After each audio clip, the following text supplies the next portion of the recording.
Bom dia, meus amados irmãos, que a graça e a paz do Senhor, nosso Deus e Pai, que o amor exemplar do nosso Senhor e Salvador Jesus Cristo possa habitar em nossas mentes com muito poder, de modo assim transformador, de maneira que isso seja tão poderoso que as pessoas enxerguem em nós a mão de Deus realizando esse milagre da transformação em cada um de nós, meus amados. Vamos hoje, então, para o estudo da nossa lição de hoje, quinta-feira. Só relembrando que ontem, na quarta, nós estudamos as perguntas 7 e 8, quando nós vimos ali uma sentença contra Moabe. O Senhor dá uma sentença a Moabe através do profeta Isaías, mostrando o quão sumariamente Moabe receberia o seu juízo. Ele disse que numa noite só, a cidade de Ar foi assolada, a cidade de Kir, né? Em apenas uma noite, o povo daquela cidade foi destruído, né? E eles subiam, né? Subiam porque geralmente os templos, os lugares sagrados, os altares, ficavam nas montanhas, no alto, né? E aí eles iam nesses lugares altos, né? Até ele cita aqui um templo de Adibon, né? Um templo, né? Fala aqui aos altos, né? Subiram lá para chorar de tanto sofrimento, né? Nos montes Nebo, o monte Medeba. Esses dois montes são citados aqui porque ele cita duas cidades, né? Ar e Ki. Esse povo ali raspavam as cabeças, né? Que ficavam calvas. A barba também era rapada e tal, mostrando ali humilhação, sofrimento, perda de identidade, sem esperança para o futuro, o cenário realmente de destruição. Por que Moabe fez isso? Porque Moabe comemorou a desgraça do seu irmão judeu que estava sendo levado cativo para a Babilônia. Agora o povo estava sendo livre e eles estavam sofrendo a destruição, né?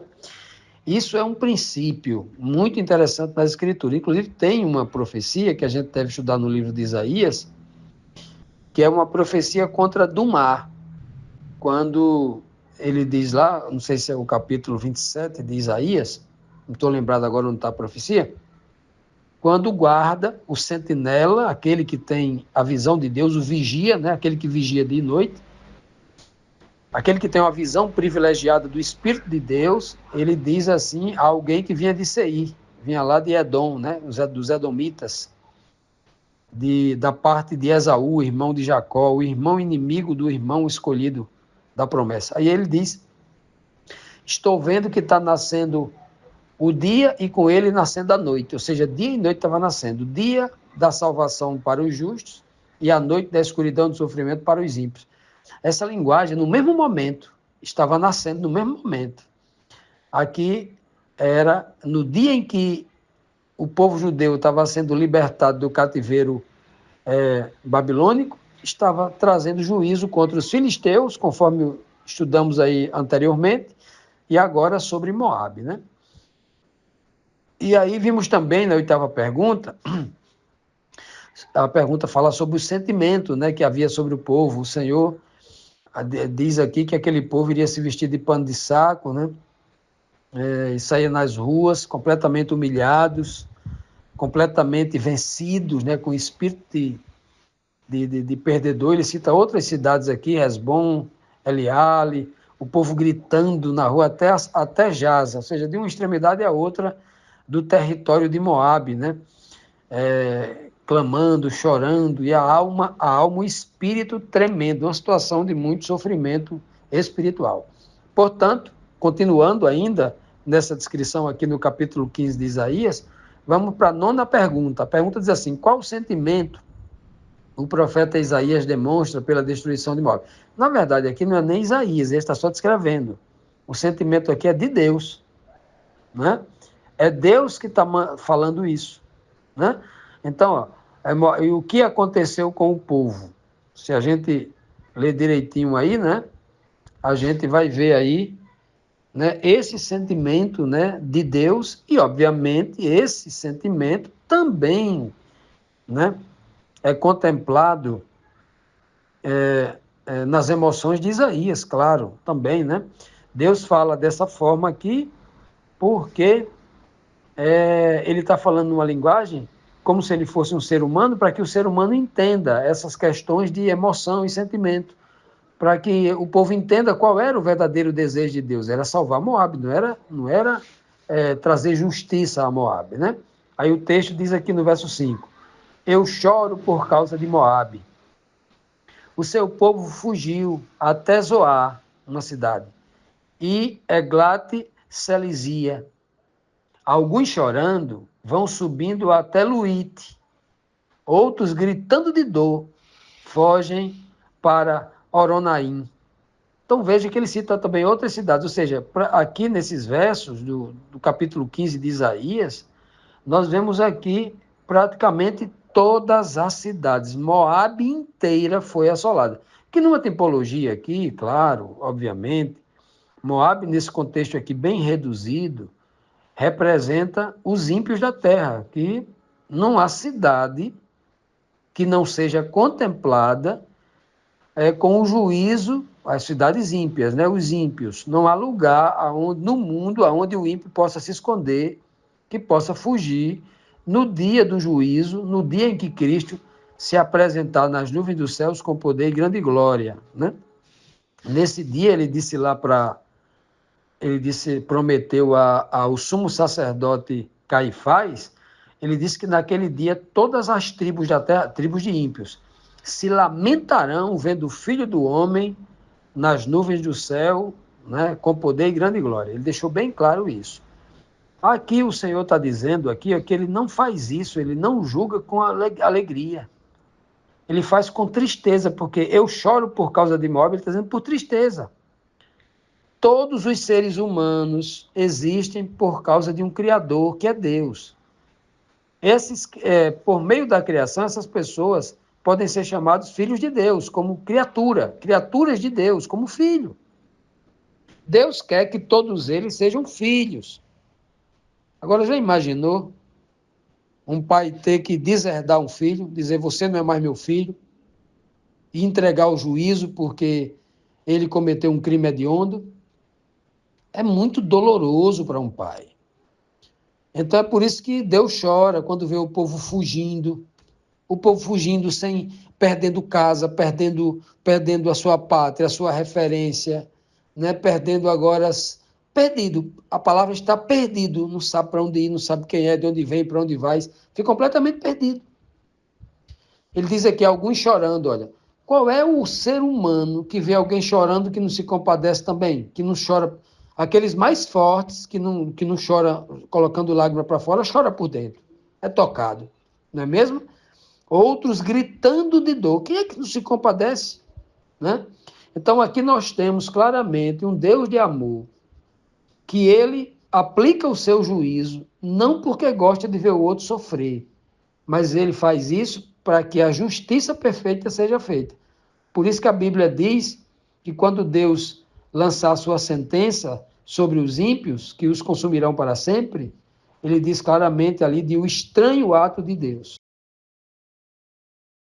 Continuando, meus amados, vamos aqui para a 10ª pergunta de hoje, que diz assim: o que aconteceu com o riacho de Ninrim ou Ninrim, e com os pastos? E o que o povo fez com isso? Se desapareceu um riacho, né? E os pastos quer dizer que faltou água e comida para o rebanho, a ovelha. E rebanho, geralmente, é tipologia nas escrituras sagradas de pessoas também, né? Por isso que Jesus se apresenta como pastor e chama cada um de nós de ovelhas, né? Pois bem, a outro verso da Bíblia diz que nós somos ovelhas do seu pasto, né? O capítulo 34 de Ezequiel também fala disso. Em Isaías 15, versículos 6 e 7, diz assim: o riacho de Ninrim está seco, todos os pastos secaram, as plantas morreram, não sobrou nada de verde. O povo de Moabe foge para o outro lado do riacho dos salgueiros, levando consigo todos os seus bens. Na verdade, aqui eles não estão sendo exilados, estão aqui fugindo. Ou seja, não é todos os seus bens, né? Carregando os bens que alguém pode carregar. Quais os bens que alguém pode carregar numa fuga de destruição? Ora, seria o quê? Uma mochila? Uma mala com roupa? Porque ninguém pode carregar, mas ninguém carrega sobre os ombros, né? Um fogão, uma geladeira, uma cama, um sofá. Não pode, né? Não dá para levar tudo isso. Pois bem, naquela época, né, você tem toda essa ideia de fuga. Fuga como? Né? Moabe perdeu tudo. Moabe perdeu todas as condições primárias para a sobrevivência. Não tinha mais água e não tinha mais pasto. Né? Se não tem nenhuma planta verde, como é que eles iam colher o trigo para comer, para sobreviver? Se não tinha as gramíneas no pasto, ali nas pradarias, como é então que os seus animais, o rebanho doméstico, iria se alimentar para eles ter a proteína animal para comer o leite, né? O leite, o queijo, etc., a coalhada e tal? Como é que eles iam sobreviver? Então vejam que eles perderam a sua terra, perderam a sua vida, estavam em fuga, né? Estavam em fuga como mortos, como ninguém. Haviam perdido tudo, perdido a vida, né? Por isso que o texto fala, não sobrou nada de verde. Abrindo aqui um parêntese nesse comentário aqui, quando a Bíblia diz que os pastos secaram, está falando de morte. Quando o rio seca, também está falando de morte. Quando as plantas, aí ele fala aqui, em resumo, as plantas morreram, a palavra morte aparece aqui diretamente. Na Escritura Sagrada, numa linguagem profética como essa, cabe muito bem a aplicação do símbolo. Nas Escrituras Sagradas, árvore, planta, ela representa pessoas. O próprio Cristo disse: eu sou a videira verdadeira, eu sou uma árvore. No capítulo 4, lá de Daniel, Nabucodonosor, no sonho, é representado por uma grande árvore. Né? Na parábola do Jotão, o povo de Israel inteiro é representado por árvores. Ele diz que as árvores se reuniram para eleger para si um rei. Né? Aí tinham 3 candidatos, que era a videira, a figueira e a oliveira, que na cultura hebraica são 3 árvores sagradas. Então as outras árvores se reuniram e chamaram cada uma delas, uma por uma, e essas 3 árvores rejeitaram. Aqueles que na Bíblia, essas 3 árvores, elas têm frutos, né? O figo, que é a doçura, da alegria, do louvor, da gratidão, é uma tipologia. A oliveira, que dá o azeite, que é a unção do Espírito Santo, é uma grande tipologia, que traz luz, né? Ou seja, o conhecimento da palavra no âmbito espiritual profundo.